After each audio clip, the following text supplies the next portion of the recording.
हाँ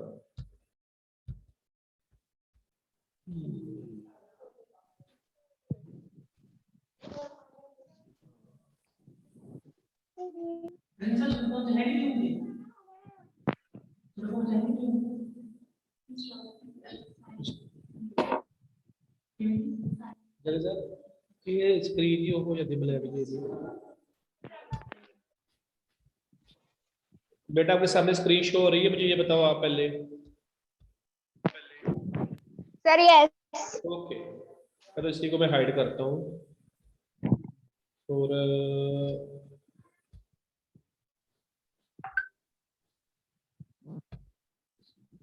यहाँ पे हमारा चैप्टर है, मैं उसको ओपन कर रहा हूँ आपके लिए। यही रीड कर रहे थे ना कल हम लोग?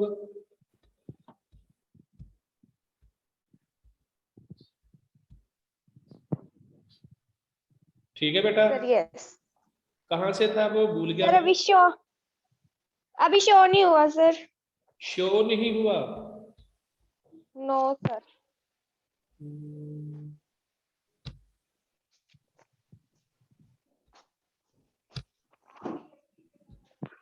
अब सर हो गया। हो गया? मुझे ये बताओ कहाँ से था वो? Sir page number 59। कहाँ से? ठीक, सर आगे। रुको रुको रुको, अभी देखते हैं मैं। सर आगे। ये होगा ना सर यस आगे सर। डिसीजन मेकर्स, आगे ये हो गया। Sir yes.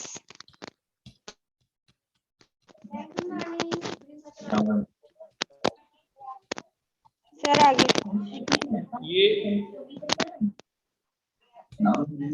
सर ये फर्स्ट पॉइंट और सेकंड पॉइंट हो गए थे ऑन 6 अगस्त। यहाँ से है फॉर द अगले पेज नेक्स्ट पर। 2 मंथ्स। सॉरी बेटा, यही स्टार्ट करना है ना? On sir. हाँ बेटा, यहीं से रीड करना है आपको। Sir yes. तो रीड करो, आप ही करो फिर बेटा पहले। Okay. On 6 August 1990, the Union Cabinet took a formal decision to implement the Mr. VP Singh informed the Parliament about this decision. इसको मैं Says of the department.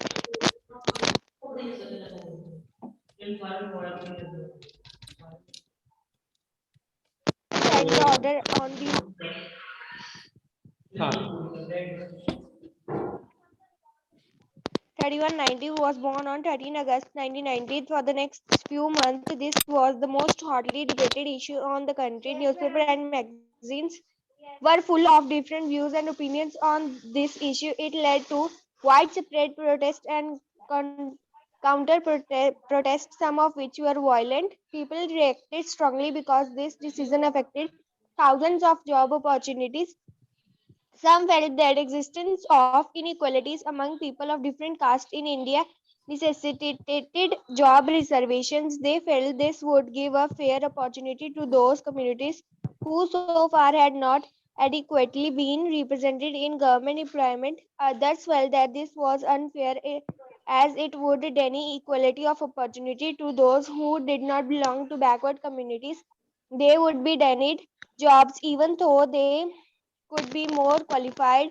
Some felt that this would perpetuate caste feelings among people and hamper national unity. In this chapter, we want to discuss whether the decision was good or not. We only take this example to understand how major decisions are taken and implemented in the country. Who resolved this dispute? You know that the Supreme Court and the High Court of India settle disputes arising out of governmental decisions. Some persons and associations opposed to this order filed a number of cases in the courts. They appealed to the courts to declare the order invalid and stop its implementation. The Supreme Court of India bunched all these cases together. This case was known as the Indira Sohani and others versus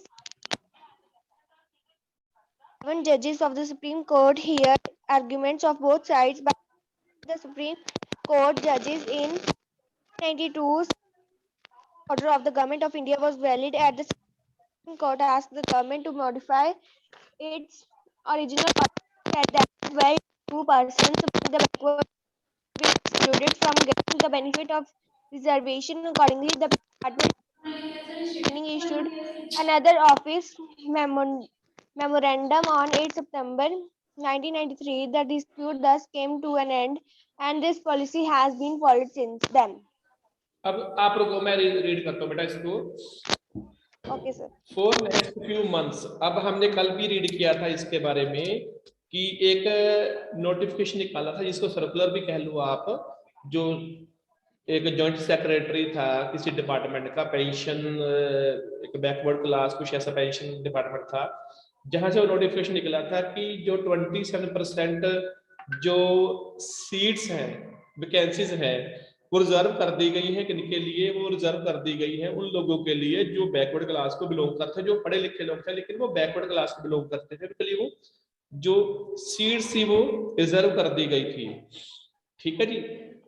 और क्योंकि जो जनता दल सरकार जब बनी 1990 में 1990 के अंदर, तब उन्होंने इसको पार्लियामेंट के अंदर जो प्रधानमंत्री थे उस समय के वीपी सिंह, विश्व प्रताप सिंह नाम है उनका पूरा, उन्होंने फिर दोनों हाउस में, लोकसभा में और राज्यसभा में उसको डिस्कस किया। डिस्कस करने के बाद उन्होंने कहा कि इस बिल को हम लागू करते हैं।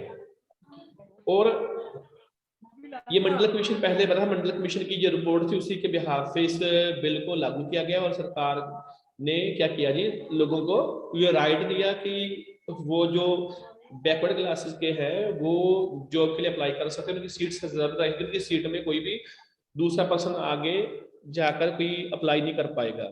फॉर नेक्स्ट फ्यू मंथ्स, अगले कुछ महीनों तक, this was the most hotly debated issue in the country. सबसे ज्यादा डिबेट किया जाने वाला यही एक इशू था जो पूरी कंट्री में उस समय चलने लगा, क्योंकि ये काफी था। न्यूज़पेपर जो मैगजीन थी इसके अंदर भी इसी की डिस्कस किया जाने लगा, लोगों के डिफरेंट व्यूज थे, ओपिनियन थे जो इस इशू को लेकर चल रहे थे। It led to the widespread protest in and counter protest. इसका क्या हुआ जी, ये तो जो प्रोटेस्ट हुआ जी वो भी बहुत ज्यादा एक हिसाब से प्रोटेस्ट मीन्स होता है जी, आप क्या करते हो जी, विरोध प्रदर्शन करते हो। काउंटर प्रोटेस्ट भी हुए इसके, सम ऑफ विच वर वॉलेंट, कुछ जगह पर तो लड़ाई झगड़े भी हुए, वॉलेंट हो गया, लोग आपा को बैठे। People reacted strongly because this decision affected thousands of job opportunities. अब दूसरी बात क्या थी, इसका सेकंड थिंग ये थी कि इससे जो लोग थे उनको बहुत सारे लोग प्रभावित होने वाले थे, और उनकी जो जॉब अपॉर्चुनिटीज थी, जो नौकरी मिलने के मौके थे, वो उनके ऊपर असर पड़ने वाला है इस चीज का। Some felt that existence of inequalities among the people of different castes in India necessitated jobs and reservations. अब उनका क्या मानना था कि ये जो इनक्वालिटीज है लोगों के बीच में, कास्ट को लेकर, ये जॉब में डालना जरूरी नहीं था। ये कुछ लोग तो मानते हैं कि हाँ भी लोगों को जाति के आधार पर, भाषा के आधार पर नौकरियां मिले, क्योंकि कास्ट के आधार पर जॉब मिले। लेकिन कुछ लोग ऐसे थे कि जो अच्छे पढ़े लिखे लोग थे, जिन्होंने इतना हार्ड वर्क भी किया था, जो अपर कास्ट को बिलोंग करते थे, चाहे वो गरीब भी थे, लेकिन उनको ये जॉब नहीं मिलने वाली थी, क्योंकि ये कोटे रिजर्व कर दिए। 27% तो बीसी को दे दिया कोटा, 10-15% ऐसी ये शेड्यूल कास्ट को कोटा मिलेगा। तो फिर वो दूसरे जो लोग थे 50%, उनको फिर वो ये था कि इनकी जो भी वो अप्लाई भी नहीं कर सकते इस कोटे के अंदर। ये बहुत ज्यादा इशू चल रहा था। They felt that this would give a fair opportunity to those communities who so far had not adequately been represented in government employment.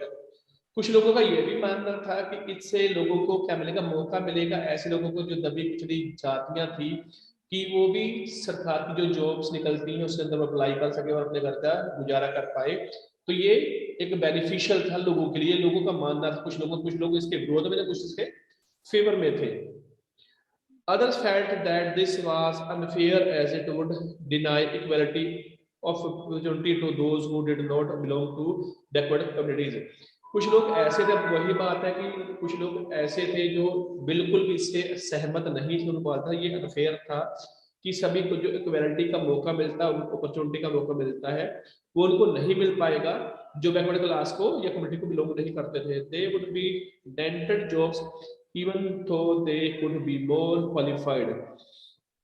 उनका मानना यह था कि बैकवर्ड क्लासेस से, जैसे इसमें होता है ना बैकवर्ड क्लास में बेटा ऐसा होता है कि कईयों के नंबर कम होते हैं लेकिन कोई नौकरी मिल जाती है, और कोई ऐसे लोग होते हैं जिनके नंबर अच्छे होते हैं लेकिन कोई जॉब नहीं मिलती क्योंकि वो उस कोटे में फिट नहीं बैठते. तो ये बहुत बड़ा एक नुकसान था उस समय.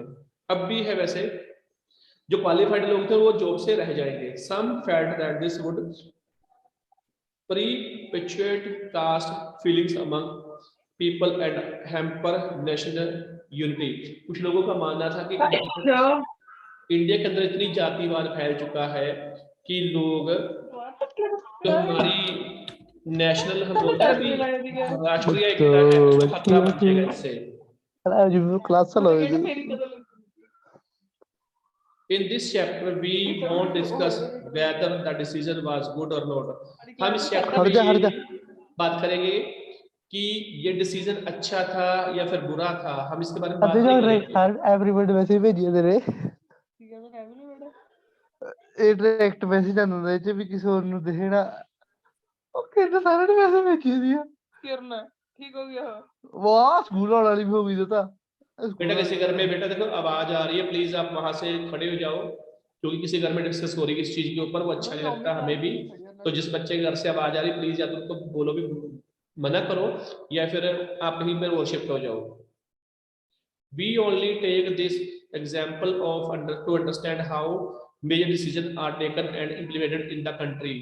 हम सिर्फ इसमें इससे यही एग्जाम्पल से यही सीख रहे हैं या समझने की कोशिश कर रहे हैं कि कैसे कैसे जो बड़े बड़े डिसीजन है वो देश के अंदर लिए जाते थे, लिए जा रहे हैं अभी, और कैसे वो इम्प्लीमेंट होते हैं, कैसे उनको इम्प्लीमेंट किया जाता है.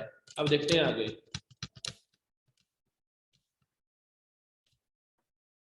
Who solved this dispute? इस डिस्प्यूट को, इस झगड़े को कौन सॉल्व किया, किसने सॉल्व किया था? You know that the Supreme Court and the High Courts in India settle disputes arising out of government decisions. उसने क्या बोला जी आगे? उसने ये कहा कि आपको पता ही है कि हमारे देश के अंदर सुप्रीम कोर्ट है और हाई कोर्ट है. ये जो कोर्ट है हमारे देश के अंदर, वो जो गवर्नमेंट जो डिसीजन लेती है, अगर कोई उसमें इशू क्रिएट हो जाता है तो इसको सोल्व करने का, इसको हल करने का काम सुप्रीम कोर्ट करती है देश की. Some person and associations opposed to this order filed a number of cases in the courts. कुछ संस्थाएं थी, कुछ लोग थे जिन्होंने इस का विरोध किया, इस सर्कुलर का, इस डिसीजन का, और उन्होंने बहुत सारी तादाद में जो एप्लीकेशन थी वो कोर्ट में डाल दी. They appealed to the court to declare the order invalid and stop its implementation. उन्होंने अपील की कोर्ट के अंदर कि डिक्लेयर कर दिया कि ये जो ऑर्डर है वो इनवैलिड है और इसको इमीडिएटली इसको रोका जाए. The Supreme Court of India benched all these cases together. जो सुप्रीम कोर्ट था ना इंडिया का, उसने जितनी भी एप्लीकेशन आई थी इकट्ठी बैठ कर उसको सॉल्व करने की कोशिश की उस समय. This case was known as the Indira Sawhney and others. इस केस को नाम दिया गया है Indira Sawhney and others versus union of India case है. इसको क्या दिया गया जी नाम दूसरा, इंदिरा साहनी और यूनियन ऑफ इंडिया, इसको केस का नाम दिया गया वर्सेस 11 जज of supreme court heard arguments of both sides. 11 जज की कमेटी बनी जिन्होंने दोनों साइड के आर्गुमेंट को सुना, बहस हुई. बाय मेजोरिटी ज्यादा ही द सुप्रीम कोर्ट जजेस इन 1992 के अंदर declared that this order of government of India was valid. कि उनका ये मानना था, उन्होंने ये डिसीजन दिया कि ये जो 1992 में के अंदर ये ऑर्डर पास किया गया सरकार के द्वारा कि ये ऑर्डर वैलिड है, कि जो सरकार ने डिसीजन लिया वो ठीक है। At the same time the supreme court asked the government to modify its, और उसी समय सरकार से सुप्रीम कोर्ट ने ये भी चीज की मांग की कि ये जो आपने कहा है ना अभी, ये वैलिड तो है, लेकिन ये भी कहा कि इसको मॉडिफाई कीजिए ओरिजिनल ऑर्डर को। It said that well to do persons among the backward classes would should be excluded from getting the benefits of reservation। अब उन्होंने ये भी कहा कि ये जो बैकवर्ड क्लासेस को आप मॉडिफाई कीजिए कि जितने लोग इसके अंदर बेनिफिशियल हैं वो फिर कहीं और से बेनिफिट न उठा पाए, तो उनको इसी कोटे में रखा जाए। According to the Department of Personnel and Training issued another office memorandum on 8 September 1903। फिर क्या हुआ जी, इसी डिपार्टमेंट जो पर्सनल एंड ट्रेनिंग इशू था उसी से एक और मेमोरेंडम इशू किया गया जी 8 सितंबर 1997 को। This dispute thus came to an end and the policy has been followed since then। और जब ये सुप्रीम कोर्ट में ये गया डिसीजन, तो उसके बाद सरकार ने क्या किया जी, इसको बाद में धीरे धीरे अप्लाई हो गया और तब से इसको फॉलो किया जा रहा है। अभी देखो इसमें एक चीज है चेक करने वाली आपके लिए, who did what in this case of reservation for backward class, किसने क्या किया जी सोशल क्लासेस के लिए। सुप्रीम कोर्ट है जी, प्रेसिडेंट था, गवर्नमेंट ऑफिशियल थे, कैबिनेट थी, ये सारे के सारे इसके अंदर इन्वॉल्व थे। Made formal announcement about this decision, पहले तो एक फॉर्मेलिटी से अनाउंसमेंट की गई इस डिसीजन के लिए। Implementation the decision by the issue and order, और इसको क्या किया गया जी, इस डिसीजन को इंप्लीमेंट किया गया। To the decision to give 27% job reservation, 27% job दी गई जिसके अंदर कोटे के अंदर। अपहेल्ड रिजर्वेशन एज वैलिड, और जो सुप्रीम कोर्ट था उसने क्या किया गया, इसको वैलिड माना गया। अच्छे हैं जी, और भी आगे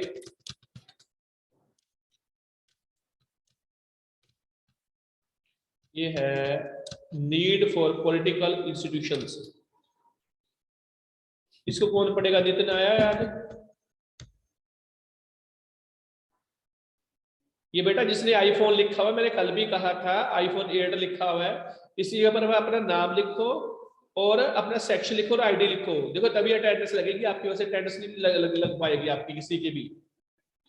यही मैं आपको बोल रहा हूँ, प्लीज आप क्या काम कीजिए, आप अपना इसको सेट कीजिए। पहली बात तो ये है, इसको रीनेम कीजिए। ओके,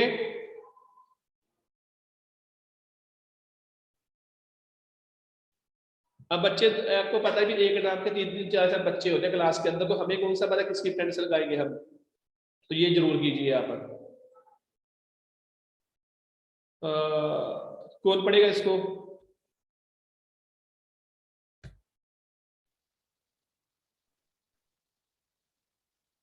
सेक्शन भी लिखो और नाम देखो, खुशप्रीत कौर है 1693 आईडी लिखो, उसने अपना साथ में से सेक्शन नहीं लिखा। अब सेक्शन नहीं लिखा तो हमें दिक्कत आएगी, अटेंडेंस लगाते हैं। कोमलप्रीत कौर का भी सेक्शन नहीं है, मानवीर सिंह का भी सेक्शन नहीं है। आईडी लिखो और सेक्शन लिखो सारे बच्चे, अटेंडेंस तब लग पाएगी, तो बहुत दिक्कत आएगी हमें। जसरीत कौर का कोई सेक्शन इसको पता ही नहीं है। प्रदीप सिंह ने लिखा है लेकिन आईडी पर सेक्शन का नहीं पता इनका।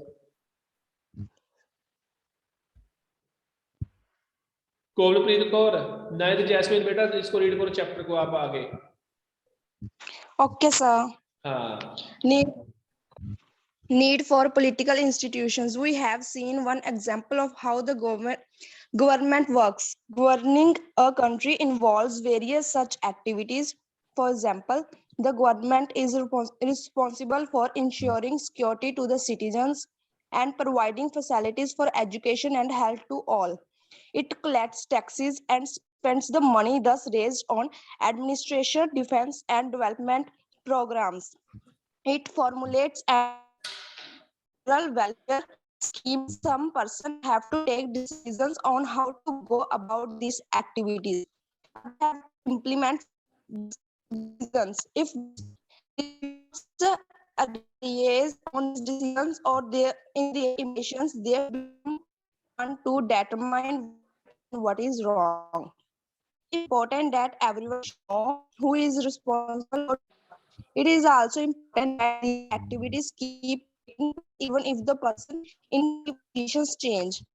So to attend to all these tasks, travel and made in all modern democracies, such arrangements are called institutions. A democracy work well when these institutions perform function assigned to them. The constitutions of any country lays down basic rules on the power and functions of each institutions. In the example above, we saw several such institutions at work. The Prime Minister and the Cabinet are instituting important policy decisions. The civil servants working together are responsible for taking steps to implement the minister discussions. Supreme Court is an institution where disputes between citizens and the government are finally settled. Can you think for some other institutions in this example? What is their role? Working with institutions is not easy. Institutions involve rules and regulations. These can find the hand of leaders. Institutions involve meetings, committees, and routines. These often lead to delay and complications. Therefore, dealing with institutions can be frustrating. One might feel that it is much better to have one person take all decisions without any rules, procedure, and meetings, but that is not the spirit of democracy. Some of these delays and complications introduced by institutions are very useful. They provide an opportunity for a wider set of people to be consulted in any decisions. Institutions make it difficulty to have a good decisions taken very quickly, but they also make it equally difficult to rush through a bad decision. That is why democratic governments insists on institutions. ठीक है बेटा, मैं पढ़ता हूँ। Okay, sir. हाँ, मैं पढ़ता हूँ। वो ना आपके ग्रुप में ना आपको आपका शेड्यूल भेजा गया है वीकली मतलब ये पक्का ही है कि जिस दिन आपकी क्लास लगी, कल को आप देखना भी कल को क्लास है कि नहीं है। कल तो मैंने वैसे लगाई क्योंकि मुझे भी पता नहीं था, तो वो तो शाम को मन किया है हमारे पास। तो जितना होता है आज करते हैं, जब भी आपकी नेक्स्ट क्लास होगी उसमें देख लिया जाएगा। मैं आज चेक करूंगा भी आपको कल को भी है कि सेम ये शायद कल को भी है। तो ये पैरा पढ़ने के बाद हम इसको ना रोक देंगे क्योंकि और क्लास भी है मेरी। सर ये ऐसा है कल को। कोई बात नहीं, फिर जितना होता है आज कर लेंगे। फिर मैं नेक्स्ट क्लास है मेरे बच्चे उसमें देखूंगा, सिर्फ एक ही पैरा पढ़ूंगा आपके लिए मैं। नीड फॉर पॉलिटिकल इंस्टीट्यूशन, हमें पॉलिटिकल इंस्टीट्यूशन की जरूरत क्यों है या क्यों जरूरत है ये हमें। We have seen one example of how the government works, हमने एक एग्जांपल देखा सरकार कैसे काम करती है। Governing a country involves various such activities, क्योंकि सरकार चलाने के लिए बहुत सारी एक्टिविटीज के अंदर इन्वॉल्व होती है। फॉर एग्जांपल है जी, the government is responsible for the insuring security to the citizens and the providing facilities for education and health to all. अब सरकार की जिम्मेदारी क्या है जी, लोगों की सुरक्षा करना, अपने नागरिकों की, और उनको हेल्थ की और एजुकेशन की फैसिलिटी प्रोवाइड करवाना सभी के लिए। इट कलेक्ट्स टैक्सेस, टैक्स को इकट्ठा करते हैं ये, एंड स्पेंड द मनी दस रेज्ड ऑन एडमिनिस्ट्रेशन। वो पैसे को इकट्ठा करने के बाद क्या करते हैं जी, टैक्स को इकट्ठा करते हैं। फिर यही जो जिससे जो पैसे इकट्ठा होता है फिर वो प्रशासन के ऊपर उसको खर्च करते हैं, डिफेंस के ऊपर खर्च करते हैं, आपकी एजुकेशन के ऊपर खर्च करते हैं, डेवलपमेंट जो प्रोग्राम उसके पैसा खर्च किया जाता है। It's formulate the implements several welfare schemes, उसके द्वारा जो सरकार है बहुत सारी जो लोगों की भलाई के लिए स्कीम्स उनको लागू करती है। जैसे कोई शगन स्कीम चला दी, जो बुढ़ापा पेंशन था वो दे दिया गया, जो कर्मचारी उनकी पेंशन देती है सरकार ऐसे, और जो सड़कें बनाती है वो सब कुछ इसके अंदर इन्वॉल्व आता है। Some person have to take decision on how to go about these activities. कुछ लोग होते हैं जो डिसीजन लेते हैं और कैसे ये देखते भी ये कैसे वे एक्टिविटी चलती है। Others have to implement these decision. कुछ लोग हैं जो एक डिसीजन लेते हैं उनको काम पर लागू भी करवाते हैं, कुछ लोग दूसरे भी होते हैं। If disputes arise on these decision, अगर कहीं पर डिस्प्यूट हो जाए जो आपने डिसीजन लिया सरकार ने, और क्यों कोई बात नहीं, और in the implementation on these decision और इन देयर इम्प्लीमेशन, अगर आपको इम्प्लीमेशन में कोई दिक्कत आ रही तब भी, there should be someone to determine what is right and what is wrong, और ये भी होना चाहिए कि ये भी लोग इस तरफ ध्यान दें कि क्या ठीक है क्या गलत है। It is the important that everyone should know what is responsible for doing what. It is important, ये भी इम्पोर्टेंट है कि दैट एवरीवन शुड बी, हर किसी को ये जानना चाहिए कि इसके लिए जिम्मेदार कौन है और क्या कर रहा है वो। It is important that these activities keep taking place even if the person इन की पोजीशन चेंज। और ये भी इम्पोर्टेंट है कि ये जो एक्टिविटीज है कीप टेकिंग प्लेसेस, ये क्या करती है जी, जो इंसान डिसीजन लेते हैं वो इसके लिए पूरे के पूरे जिम्मेदार हैं जी। Taking places even if the person in the position change, कि जो मेन पोजीशन पे जो आदमी बैठा है वो जिम्मेदार भी वही होगा और वो चाहे उस चीज को चेंज भी कर सकता है। बेटा यहीं तक आप करोगे आज, कल को फिर हम इसको जो नेक्स्ट होगा फिर हम इसको दोबारा रीड करेंगे। अब मैं अपनी टेंशन ले रहा हूँ, मेरे पास टाइम भी कम है, आज थोड़ी सी लेट क्लास स्टार्ट हुई है, अटेंडेंस ले रहा हूँ मैं आपकी। नवजोत सिंह बेटा अपना लिखो आईडी और सेक्शन लिखो, किस क्लास में हो आप, जल्दी करो।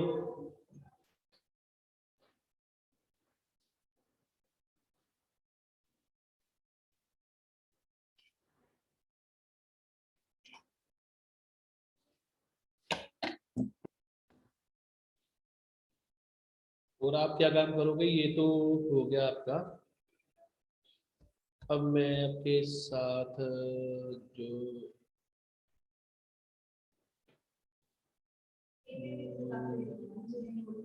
ये बेटा ये चैप्टर खुद रीड करना है, ठीक है जी। फिर इसके बाद हम देखेंगे भी क्या आगे क्या काम है। इस चैप्टर को आप खुद रीड कीजिए। स्टॉप शेयरिंग कर रहा हूँ मैं आपके लिए और इस वीडियो को मैं एंड कर रहा हूँ, ठीक है बेटा। कल को रीड करेंगे बाकी चैप्टर।